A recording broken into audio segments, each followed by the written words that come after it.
Okay. Let's see. My name is Chidi. I'm Chidi. On your record. I'm in the States. I've been in the river. I'm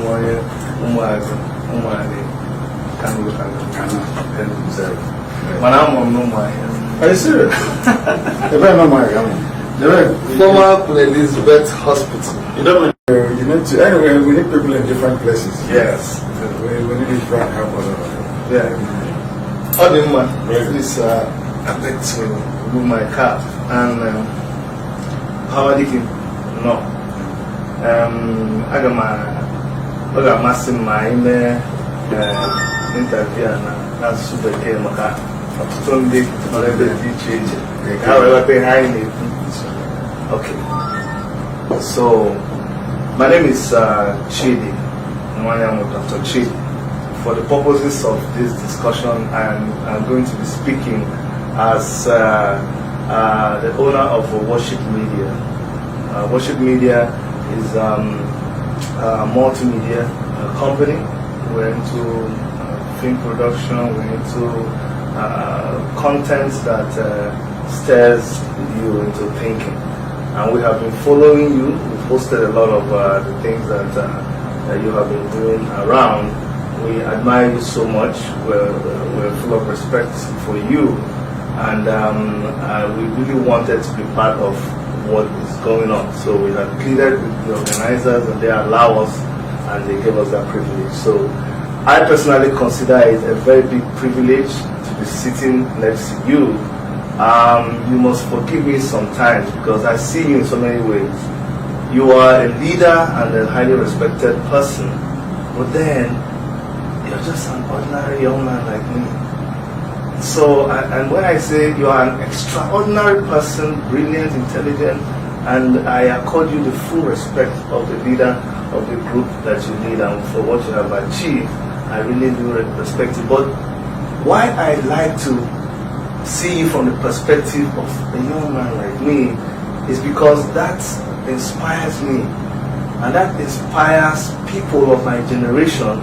I like to present it that way so that they can see that there is no excuse they have in not being able to do what you are doing and even being able to do much more than what you have done. So please forgive me if I oscillate between those viewpoints of view. Let me go straight into the interview. I don't want to sound stupid because I know what you stand for. Prior to you having the run-ins that you had with the Nigerian government to the point where you were kidnapped by the Nigerian military. But why are you angry? Why are you upset? Anybody who is, anyway, first of all, thank you very much for having me. And while I acknowledge many of the compliments that you paid me, one I have to respectfully decline is the issue that I'm a young man and not young. I'm old because I am in my early 50s. But of course, the very good thing as well. Where we come from, when you're older than somebody by 2 years, you say that person is a small boy, a small girl, as the case may be. It's very African. Yes. Thank you very much. Anybody who is unfortunate enough to have encountered Nigeria, at least from 1970, should I say from 1966 as a matter of fact, should be very angry. My anger is wasn't generated spontaneously. It's something that came over many years and many decades of brutal oppression and repression of our people. Something that I witnessed as a child immediately after the war. How my village was turned upside down by the same Nigerian military. So the encounter in my house on the 14th of September of 2017 is nothing new. It's something that we've become accustomed to. The military coming into villages and doing whatever they like. Because in their eyes, we're a conquered people. And when you're a conquered people, you have only one avenue, which is to fight back. And in most instances, the only fuel that you need is the rage and anger you feel, not against them, but against the injustice and the system of oppression which they have come to represent. Mine is more like righteous indignation. I'm not happy about the level of repression, the level of mediocrity, the level of poverty, the level of hopelessness and also backwardness, not just in Nigeria but across the entire sub-Saharan Africa. Okay.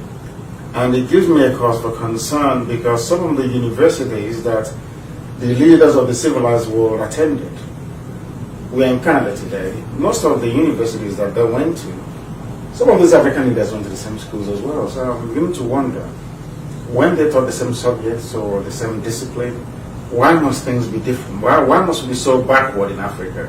Why don't we have any pride, no shame, nothing? So the source of my anger is quite numerous. It's not just one. But the silver bullet for me is Biafra. The emancipation of the people of Biafra will put to bed most of these rather negative things that we've come to associate with black people and black mentality. So mine is way deeper than what other people see. The fact that we are the lowest people in the world by virtue of every human measurement or indices. We are the lowest of the low. The poorest countries of the world are in Africa. The most repressive, backward regimes in the world are in Africa. The most politically naive people are in Africa. That gives me a cause for concern, and that is why I'm very angry. Prior to the movement, the IPOB movement, I followed you, I went back to study you, and there was a time when you were on the streets of UK charging other Nigerians, not actually carrying the Nigerian flag. So it looked to me like, I just want to be able to understand. I saw you then trying to defend Nigeria, and at what point did it for you where you said, you know what, I am done with these people? In defense of Nigeria wouldn't sound quite right. Okay. I think that most people that refer to that video or that very gathering in London, which I organized, quoted me out of context. I organized a protest in London, okay, that encompassed everybody who claims he or she is a Nigerian, to campaign against or to speak out against what Boko Haram was doing, against the imperialist Fulani oligarchy. Most people came because they felt aggrieved. They said they were Nigerians and they wanted to come to be part of it. I consulted far and wide, and I spoke at that very occasion as well. It wasn't intended to convey any sense of patriotism on my part towards Nigeria, not at all.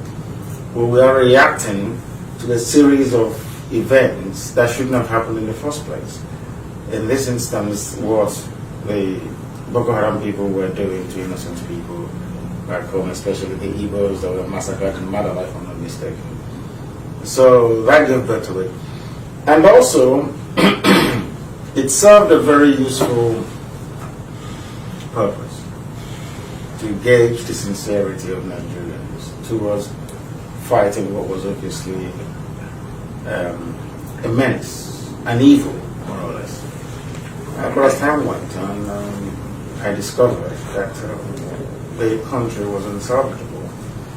Trying to campaign for equity and justice Nigeria-wide was an exercise in futility. that narrowing things down to your own people, you have found a better way of doing things rather than trying to save those who are unsavable, so to speak. During the Python dance, you were harassed, your members were killed, you were kidnapped, nobody knew where you were, your parents were tortured, your dog was shot. Why are you still doing what you're doing? Why are you not scared? What is driving you? As I said, it is righteous indignation. I believe that the only people that could possibly make positive and lasting impact in the lives of black people, Biafrans, no other people can do it. Only us can in Africa. We have a divine mission, a purpose. The reason I tend to approach my belief in Biafra and what I do, or my tenacity, if you put it that way, to my reading of the promise of God on the lives of Biafran people. In other words, what we are doing is not temporal. It is spiritual. That I am the way I am is because God allowed me to be so, in order to fulfill this very purpose, in order to carry out this very mission. And that is why we are not going to stop, and that is why IPOB is virtually indestructible by man. And that is why I speak with every certainty and authority that Biafra will come, because I will never ever stop.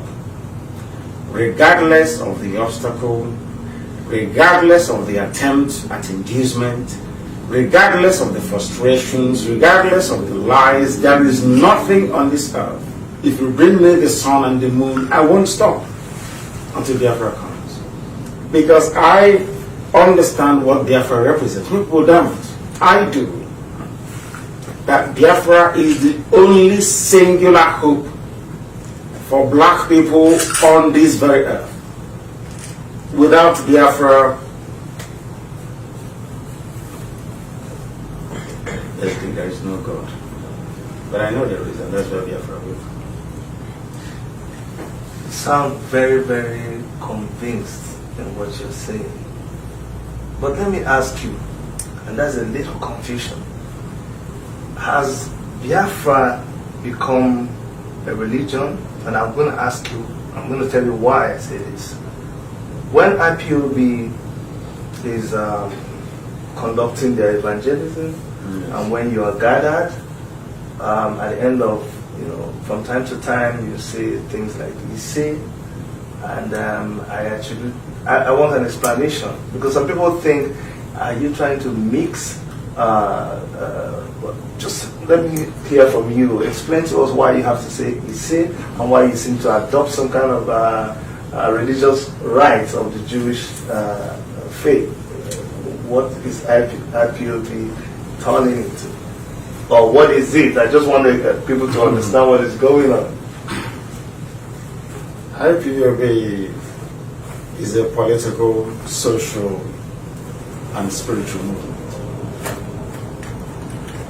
Ise is what our ancestors used to say when they prayed. In terms of the accusation of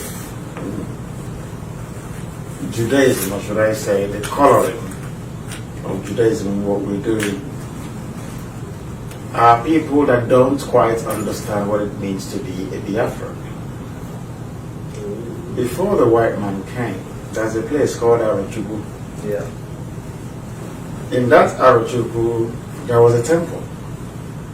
Our ancestors used to go there. They used to send their first, every family would send their first son to go to Arachuku to go and study the scriptures. And at Arachuku, we used to worship Chukwu Hikabia.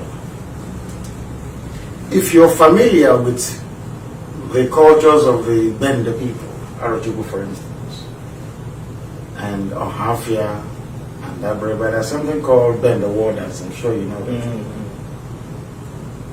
If you listen to them very well, the first person or the first entity they call is Chukwukikabiam, even before they go into battle in those days. Because remember that Aruchukwu was filled with Ibibio people, but they were driven out as the peoples came. Yeah. In Aruchukwu we had a temple. We worshipped only one true God. One true God. We circumcised on the 8th day after a male child is born. The only other people that does that are the Jews. Exactly. We use the names we give our children to praise Almighty God in heaven. What is your name again? That means God is good. Who are the only other people that praise God with the name they give their children? I know the Jews do that. Absolutely. Because Jesus, which is Yeshua, means Chizoba. That's what it means. Which is an Igbo name, which is a Biafran name. So, in effect, what you're trying to say is that IPOB, or the gospel of IPOB, is a gospel of going back to what Biafrans were originally, and not really about adopting another person's religion. Absolutely. The talit that we wear is Akwamini. It's everywhere. If you grew up in the village, you see old people wear it in those days. Yeah. It's there. I know my grandfather had. Eri, that is mentioned in the Bible. There is a place called Omo Eri. The children of Eri. Where the Star of David was buried at the British found in 1952 and incorporated into their coin that they used in Nigeria. These things are there. They are historical facts, indelible. This idea that we should be ashamed of who we are, I find very pathetic. When a Fulani man pledges allegiance to Saudi Arabia and Islam, there is no question. But when we identify with our own people, the Jews of Israel, then there is a problem. I think there is something wrong with people that makes such distinction, not us. We are on the right path. And that is why I said IPOB is indestructible, because the hand of God is in it. Thank you. Do you see IPOB as a leading force in the restoration of Biafra, whereby you also accommodate other people who seem to be fighting for the same cause? Or do you see anybody who is not fighting on the side of IPOB as anti-Biafra? If you're not fighting with IPOB, then you are misguided. I wouldn't call you anti-Biafra, but I will say that you're doing it the wrong way. And that is why there is no preeminent movement of this sort that Elohim has managed to build in IPOB anywhere in the world. I am in Canada. I'm not sure there is any other so-called pro-Biafra group that can tour the world the way that I do and be received in every country with such enthusiasm as I have been received, not just in United States of America, but also here in Canada. These are some of the pointers and factors that one needs to look at before trying to judge. People sometimes get up in the morning and say, I want to form a movement. I never wanted to lead IPOB. I never started off to form any IPOB, but it was created by the Almighty Himself. And here we are today. That very promise of Biafra restoration, in truth and in every honesty, is what we pursue. Others may try, but they can never be like us, because we have the key. recently some other groups, some other tribes, I don't know the authenticity of it, but it's been circulating that some people are trying to also campaign for their own secession or independence from the Nigerian from Nigeria as a country. Can you speak to that? I can, insofar as I say welcome to them. They were those at the forefront of the smear campaign to discredit IPOB, to tag me a madman and all the rest of it. But after about 7 years, they've come to their senses. They've now realized that IPOB and its leadership has been right all along. Now, that thing we saw 7, 9 years ago, they're only seeing now. So we are the visionaries. We see things that others cannot see. And that is the good thing about IPOB. Eventually, they'll also come to agree that Buhari is dead and buried in Saudi Arabia, that the young man, the 45-year-old that you're seeing there, heavily made up to look like Buhari, is indeed Jubril Amini Sudani from Sudan. It may take time, but the truth will be revealed. That I can assure you. We see things that people don't see. Not because we're any different or exceptional, but because we have that very gift. Because Chukwu Gikavia is in charge of IPOB. I'm not ashamed of saying it. When I get interviewed by Europeans, by other media outlets in the West, I tell them the same thing. Without God, Biafra cannot come. As simple as ABC. If those seeking to push us towards the realm of, secularity, so to speak, those that want us to be secular, away from all these things, then I ask them, why do you name your children Chukwude? Why must God be central to everything that you do? Why don't you name them something like, Okute, the right man as a stone and the rest of it?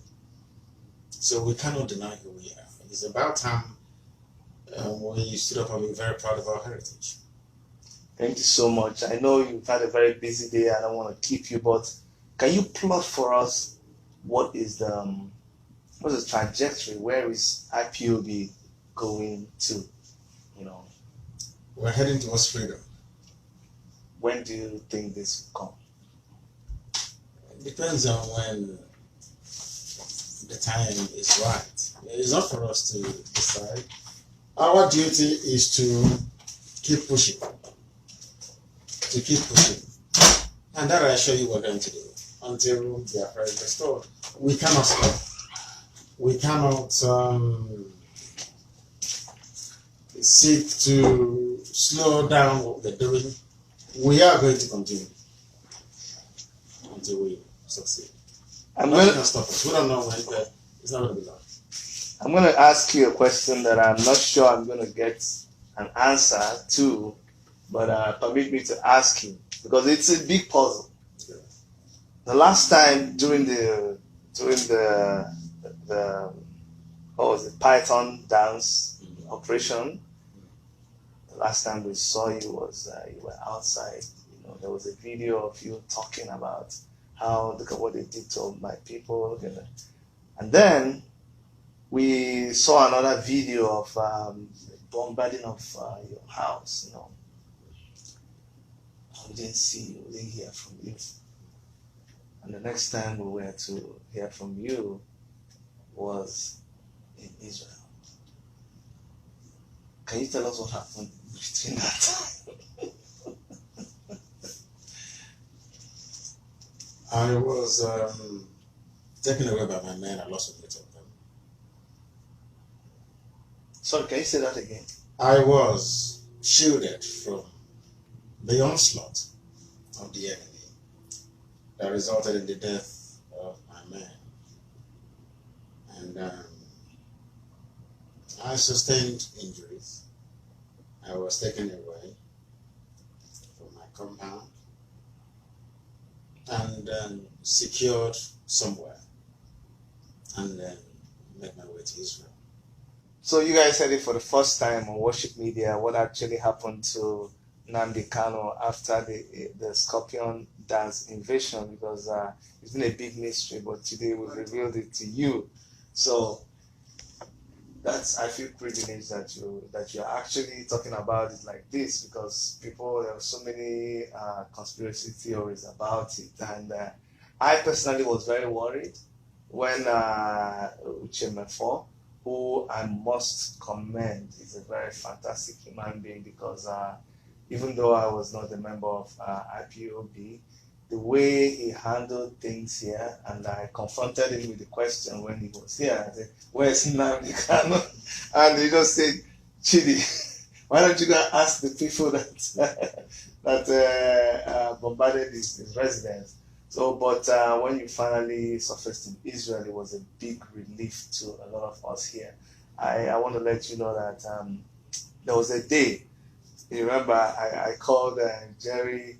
I called Emenike, I called Fabian, and we're all crying on the phone. It was like, told them, man, I'm not sure this guy is alive. And that's how passionate all of us are here. And we all have this Biafra in our heart. I'm a child of the Biafran War. I was born 1969, the day they bombed the Elizabeth Hospital in Umuahia. I've said that story a lot of times. My mother, they had just removed me from my mother's womb and kept me in a crib. And while the doctors were stitching her up, the Jets fighters came, and then they started shooting everywhere. And the doctors abandoned my mom, and she clutched her tummy, which was still open. She rolled up from the theater, went and dragged me down from where I was and lay over me while all that was happening, until the doctors that survived, because a lot of them were killed, until they came back and continued. So that's why the Biafran story is something that I don't joke with, and that's why I'm passionate about that. On behalf of Worship Media and all of our followers, I really want to thank you for what you do. We may all not agree 100% on everything, and I think there's room for that. But the passion is the same thing. Like Tim Okafor had said before, I contested for governorship under African Action Congress, but that was my way of trying to also show resistance with what was happening back home and my displeasure. But I want to really thank you for what you do, and I want to pray that your mission will be successful, and we will continue to support in whatever way possible. And now, a lot of our viewers said I must ask you about the story that was online, the video that circulated. Yes. But you'd be surprised when the video came out. Instead of there being a lot of negative things about it, a lot of our female viewers just said, "Oh my goodness, they never knew you had that soft part." Yes, you are very, very romantic. But would you want to say anything about that video? Was it fake? Was that really you, or was it photoshopped? No, it's me. It was in my phone that was stolen in 2013. That found its way into the hands of DSS, and they wanted to embarrass me. But we've proven to them that nothing like that can ever say. It doesn't matter what people do. Seriously speaking, it doesn't matter what they come up with. We just continue doing what we're doing. It was very low of them to do it, but I also thank them for doing it, because at least now, I'm sure most people that didn't know me before now, they know. Most people that never knew how beautiful my wife was, now we know how beautiful she is. So that's the thing. So there's always a silver lining somewhere. Yes. Yeah, they'll keep trying. Try all these nonsense now and again, but we never will. We continue. Yeah. And thank you so much. And a lot of people don't think that, you see, that man is always shouting, that man is always. I mean, to see you this close and see that you're a handsome man, and then, and then you're calm, and you're actually soft spoken, it's all very surprising to me. But I really commend you for that, and thank you so much for coming to speak with us on Worship Media. Thank you, and please keep doing what you're doing. We support you in every way. We're inspired by what you're doing, and we'll continue to assist every way. Thank you so much, sir. Thank you for having me. Thank you very much. Thank you. Thank you. And from all of us here in Worship Media, this is Chidi signing out. Thank you.